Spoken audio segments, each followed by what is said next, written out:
할렐루야. 말씀 만난 여러분, 부활주일 아침입니다.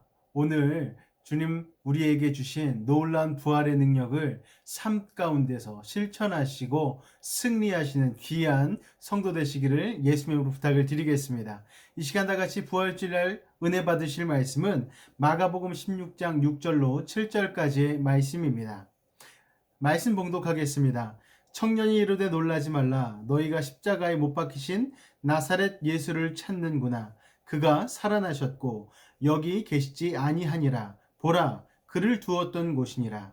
가서 그의 제자들과 베드로에게 이르기를 예수께서 너희보다 먼저 갈릴리로 가시나니 전에 너희에게 말씀하신 대로 너희가 거기서 배우리라 하라 하는지라. 아멘. 할렐루야. 여러분은 부활을 믿고 있으십니까? 질문을 바꾸어 보겠습니다. 그 부활의 주님으로 여러분의 인생이 바뀌셨습니까? 오늘날 교회는요, 많은 사람들이 부활을 믿는다라고 얘기하지만 어쩌면 허울 뿐인 고백인지도 모르겠습니다. 부활의 주님을 믿는다고 하면서도 우리의 고백이 안타깝게도 세상은 물론 우리 자신조차 변화시키지 못하는 경우가 참으로 많다라는 것 여러분 알고 계십니까? 그러나 사도행전에 나타난 예수님의 부활을 직접 경험한 제자들은 달랐죠. 그들은 부활의 주님을 만났습니다. 그리고 그분과 함께 부활을 살았습니다. 그러자 놀라운 일들이 일어났죠. 부활을 사는 제자들을 만나는 사람마다 변화가 일어나기 시작한 것입니다. 여러분. 자, 사랑하는 성도 여러분, 지금 우리에게 필요한 것은 부활에 대한 지식이 아닙니다. 또한 논의도 아니죠. 과연 주님이 부활하셨느냐 아니하셨느냐 이런 논의도 사실은 필요가 없는 것입니다. 우리에게 진짜 필요한 것은 믿지 않는 세상을 향해서 부활을 믿고 살아가는 모습을 삶으로 보여주는 부활의 증인이요. 우리 스스로가 증거가 되는 것이 참으로 필요합니다. 그렇다면 여러분, 부활을 산다라는 것은 과연 어떤 의미입니까? 오늘은 세 가지 정도로 나누어서 말씀 가운데 우리 알아보도록 하겠습니다. 첫 번째, 부활을 산다라는 것은 부활의 확실한 증거를 갖고 있는 것입니다. 만약 기독교가 사람에 의해서 만들어진 것이라면 성경에 부활에 관한 내용을 오히려 넣지 않는 것이 낫지 않았나 싶습니다, 여러분. 왜냐하면 사람들이 기독교를 받아들여야 할 때 이성적으로 가장 납득이 되지 않는 부분이 죽은 사람이 살아난 것이죠. 바로 예수님의 부활, 이것을 납득하기가 가장 힘들다라는 것입니다. 하지만 기독교가 예수 그리스도의 부활을 강조하는 이유는 그것이 팩트, 사실이기 때문입니다. 터키의 옛 수도인 이스탄불의 옛 도성 안에는 1700년이나 된 성소피아 사원이 있습니다. 거기에는요, 소장됐던 비밀 문서가 하나 있는데 그게 세상 밖으로 발견이 되었습니다. 가이드 포스트라는 잡지에서 이 비밀 문서를 소개했는데요. 문서의 제목이 이렇습니다. 예수의 체포와 신문 및 처형에 관하여 가이사에게 보내는 빌라도의 보고서. 여기서 나오는 빌라도, 우리가 잘 아는 본디오 빌라도, 그의 빌라도입니다. 여러분, 로마 황제 티베리우스에게 보낸 빌라도 총독의 보고서는 이렇게 시작하고 있습니다. 각 학계 문안들입니다. 제가 다스리는 지역에서 최근 수년 동안 일어난 사건은 나라의 운명까지도 변하게 할지 모르는 일이기에 각 학계 소상히 알려드리고자 합니다. 원하지는 않았지만 폭동이 걱정되어 희생양으로 예수라는 청년을 십자가에 처형했습니다. 그리고 다 끝난 줄 알았는데 오히려 더 큰 혼란에 빠지게 되었습니다. 그 이유는 바로 그가 부활했기 때문입니다. 무덤은 텅 비었고 제자들은 예수의 부활을 전파하고 있습니다. 예수의 생애는 마치 진흙이 토기장이의 손에 있듯 모든 것이 그의 손에 있음을 증명하고 있습니다. 따라서 저는 그의 주장이 사실일 수밖에 없다고 감히 말씀드립니다. 본디오 빌라도. 여러분, 이게 비밀 문서 가운데 나왔다라는 겁니다.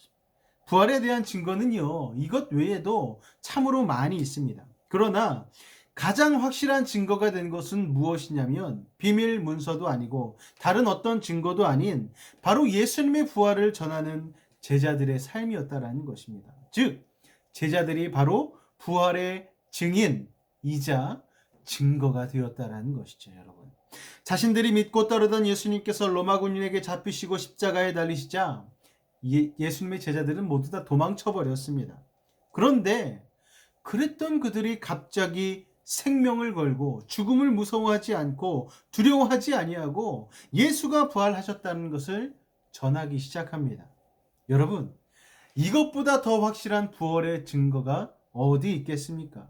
오늘 성경의 본문의 제자들은요, 생명을 걸고 예수의 부활을 증언하고 있다는 것입니다.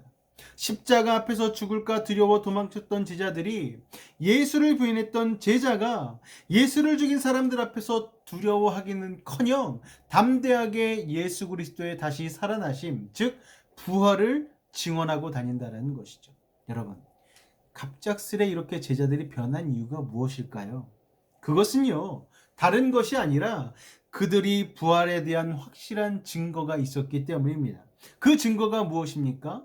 고난당하시고 부활하신 주님, 그리고 십자가에서 죽으신 주님께서 다시 살아나시고 사흘 만에 살아나셨죠.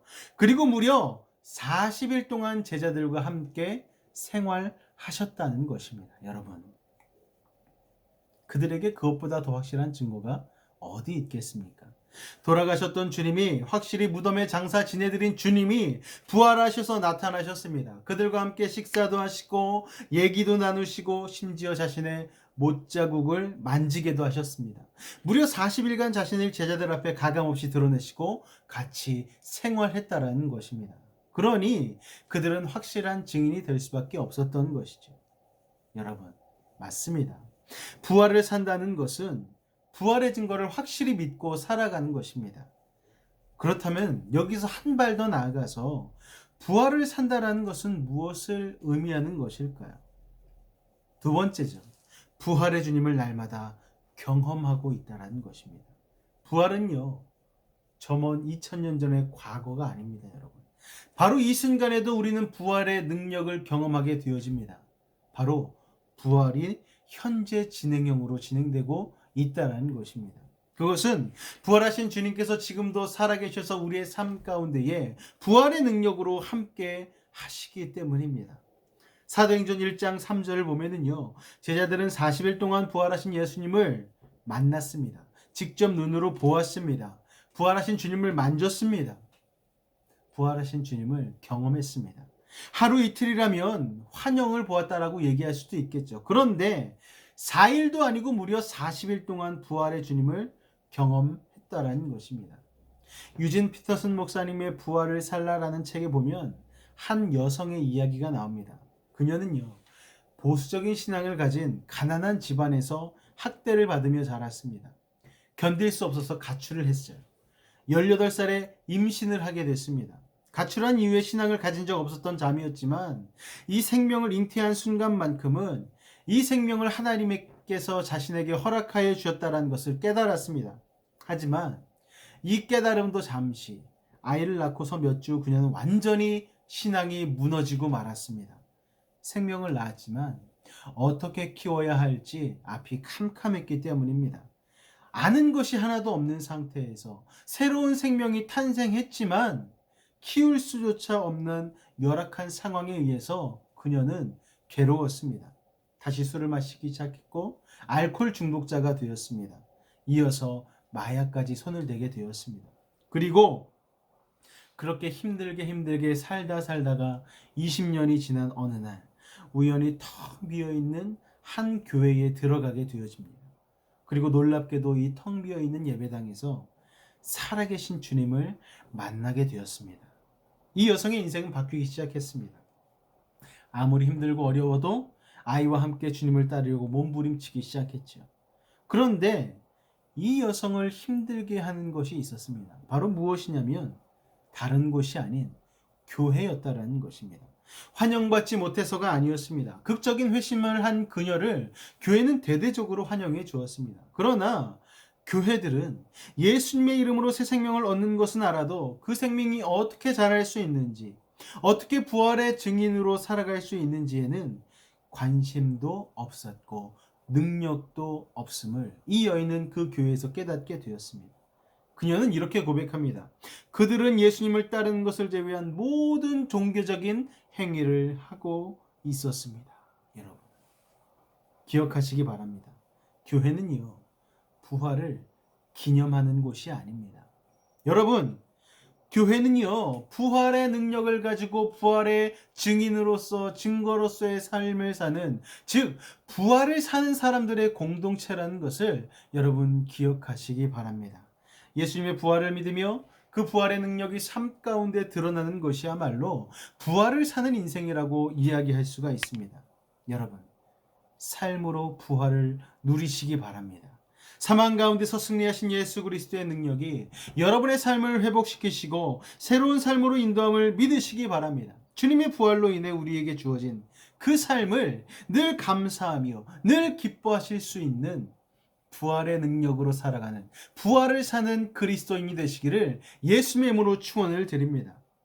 마지막으로 여러분, 세 번째, 부활을 산다라는 것은 무엇을 의미하는 것일까요? 바로 부활의 주님이 맡기신 사명을 위해 사는 것이 바로 부활을 위해 사는 것입니다. 부활의 주님을 만나고 그 증거를 갖고 있는 사람들의 인생의 특징이 무엇인지 아십니까, 여러분? 그것은 하나님의 나라를 전파하는 사명, 복음을 전파하기 위해 산다라는 것입니다. 예수께서 부활하셔서 제자들을 만나 들려준 이야기는 하나님 나라의 일이었습니다. 하나님 나라는 회개한 사람, 복음을 믿는 사람, 예수께서 우리를 위해 십자가에 죽으시고 부활하셨다는 것을 믿는 사람만이 경험할 수 있는 나라입니다. 제자들이 드디어 그 하나님의 나라를 경험하기 시작했습니다. 십자가는 어리석고 미련한 것이죠. 도저히 받아들일 수 있는 것이 아닙니다. 예수님의 순환은 주께서 수도 없이 말씀하신 것이었지만 제자들은 그것을 받아들일 수가 없었습니다. 저 위대하신 주님, 저 능력 많으신 주님께서 왜 저 비참한 십자가를 지셔야 했는지 그들의 이성으로는 도저히 납득할 수가 없었습니다. 그들에게 그리스도는요, 자신들을 성공시키고 병도 저절로 낫게 하시고 모든 일을 술술 풀리게 하는 존재여야만 했지요. 그래야 구원자라고 납득할 수 있었기 때문입니다. 그런데 기억하십니까, 여러분? 예수님께서 십자가의 고난을 가르쳤을 때 베드로가 어떻게 했습니까? 인자가 많은 고난을 받고 장로들과 대제사장들과 서기관들에게 버림받아 죽음을 당하고 사흘 만에 살아나야 할 것을 비로소 그들에게 가르치시되 드러내놓고 이 말씀을 하시니 베드로가 예수를 붙들고 항변하매, 마가복음 8장 31절로 32절 가운데에 베드로가 예수님을 붙들고 항변하는 장면이 나옵니다. 베드로는 항변했습니다, 여러분. 마가복음을 보면 불과 몇 시간 전에 베드로는요, 주님 앞에 이런 고백을 했습니다. 주는 그리스도시요 살아계신 하나님의 아들. 이런 고백을 예수님 앞에 드렸던 이 믿음 있는 베드로. 그런데 여러분, 이 베드로의 믿음은 머리로는 예수를 받아들였지만 가슴으로는 믿지 못하고 있었던 것입니다. 그런데 부활의 주님을 만나는 순간 마음이 뜨거워졌고 회개가 터져나왔죠. 드디어 하나님 나라와 복음이 깨달아진 것입니다. 그래, 하나님 나라를 위해 살아야지. 오직 복음을 위해 살아야지. 이런 깨달음이 온 베드로는요, 베드로와 또한 그 제자들은 오직 하나님 나라를 위해서 살게 해달라고 기도하기 시작했습니다. 그들의 기도가 무엇이었을까요, 여러분? 저는 확실합니다. 그들의 기도는 오직 하나님의 나라였습니다. 오직 하나님 나라를 위하여 이 한 몸 살게 하소서. 한 번밖에 없는 인생, 오직 하나님 나라와 복음을 위하여 살게 하여 주옵소서. 여러분, 저와 여러분의 삶이 오늘 이 부활주의를 통하여서 부활의 삶을 살아낼 수 있는 믿음의 사람들 되시기를 여러분 축원을 드립니다. 부활하신 주님의 기쁨이 충만한 인생, 그 기쁨으로 어떤 고난과 역경도 뛰어넘는 복된 인생, 그렇게 부활을 살아가는 귀한 인생이 되시기를 예수님의 이름으로 축원을 드립니다. 여러분, 부활주일은 부활을 기념하는 날이 아닙니다. 여러분, 부활주일은 주님 앞에 부활의 능력을 가지고 부활의 증거와 증인이 되어서 살기로 고백하고 결단하는 날이며, 한 1년 동안 주님 앞에 부활의 증인으로서 증거로서 어떻게 살아왔는지를 다시 한번 고백하며 내가 다시 부활의 증인으로 살아가겠노라고 주님 앞에 결단하고 고백하는 시간이라는 것을 여러분 기억하시기 바랍니다. 이 땅 가운데 삶이 여러분 끝이 아니지 않습니까? 우리도 결국 주님을 따라서 부활할 인생입니다. 이 땅의 죽음 이후에 다시 부활하여서 주님과 함께 그 나라에 같이 거할 것을 소망을 가지고 살기 때문에 우리는 이 땅 가운데에서 마치 주님의 나라를 사는 듯한, 천국을 사는 듯한 부활을 사는 사람이 되어지는 것입니다. 이 부활주일, 여러분 그 놀라운 부활의 능력을 경험하실 수 있는 축복된 삶을 살아가시기 바랍니다. 세상에 정주지 아니하고 세상에 만족하지 아니하고 하나님으로 인하여 만족하는 믿음 있는 부활을 사는 인생을 살아가시기를 말씀하건 여러분, 오늘 그렇게 믿음의 한 걸음을 내딛으실 수 있는 귀한 부활주일이 되시기를 예수님의 이름으로 축원을 드립니다. 할렐루야. 기도하도록 하겠습니다. 사랑의 주님, 부활을 살길 원합니다.